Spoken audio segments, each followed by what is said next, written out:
Those who had been scattered after the death of Stephen had been spreading the word of Jesus to the Jews who lived throughout the Roman Empire, but now some of them went to Antioch and began to speak to the Greeks as well. When the Jerusalem church learned about the Greek believers in Antioch, they sent a man named Barnabas to go check out what was going on and to encourage the new believers to continue with their faith. Barnabas' name means son of encouragement. After this, Barnabas goes to Tarsus to pick up Saul, and Saul goes with him back to Antioch, where they began working together. And the text says that Antioch was the first place where the believers were called Christians. During this time, some prophets came down from Jerusalem to Antioch. One of them, named Agabus, stood up and through the Spirit predicted that a severe famine would spread over the entire Roman world. Luke then tells his reader that this happened during the reign of Claudius. The disciples decided to provide help for the brothers and sisters living in Judea, and they had Barnabas and Saul take donations back to the elders at the Jerusalem church. Now, chapter 12 begins by saying that King Herod had James executed by the sword. James was the brother of John the Apostle and the son of Zebedee. He is the only apostle whose martyrdom is recorded in the New Testament and is traditionally believed to be the first of the 12 apostles martyred for his faith.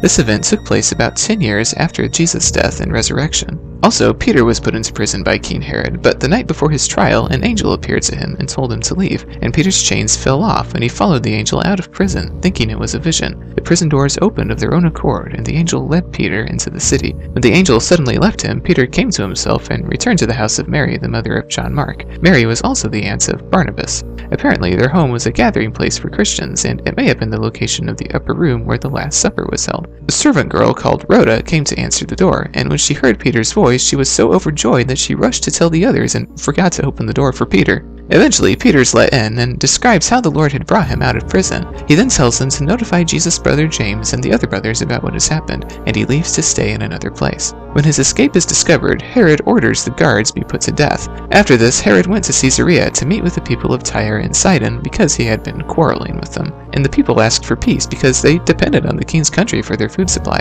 And Herod, wearing his royal robe, sat on his throne and delivered a public address to the people. And they shouted, "This is the voice of a god, not of a man." And immediately, Luke tells us, because Herod did not give praise to God, an angel of the Lord struck him down, and he was eaten by worms and died. Herod Agrippa's sudden death was fully recorded by the historian Josephus. He records that on the second day of a festival held in Caesarea in honor of Claudius, Agrippa donned a silver garment of a wonderful texture and entered the amphitheater early in the morning. When the sun's rays shone on his garment, the brilliant glare caused his flatterers to cry out that he was a god. Josephus added that the king did neither rebuke them nor reject their impious flattery. Almost immediately, severe pain arose in his abdomen, and 5 days later, he died in great agony.